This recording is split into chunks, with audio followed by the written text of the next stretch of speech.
You know, the reason we talk about the arts and the culture a lot, and one of the problems with talking about the culture in a political atmosphere is people start to think that what the culture is about propaganda.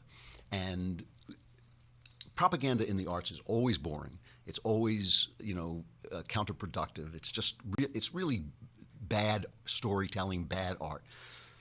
But then why do the arts help us? Why are the arts important to conservatives? And the reason has to do with what the arts do. It has to do with human nature.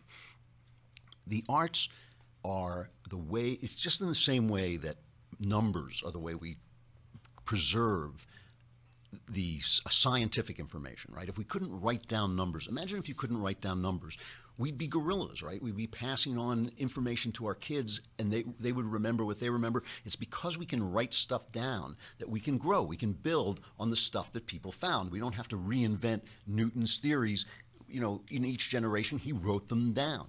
And the arts write down something important, whether it's painting or music or literature. They write down the internal experience of being a human being. And they translate that. There's nothing on earth that can put that into words directly. You cannot put into words directly. If you'll notice, even an athlete, who are sometimes not the most articulate people in the world, you'll say, how did it feel to score that touchdown or hit that home run? And they'll say, oh man, it was like Christmas morning.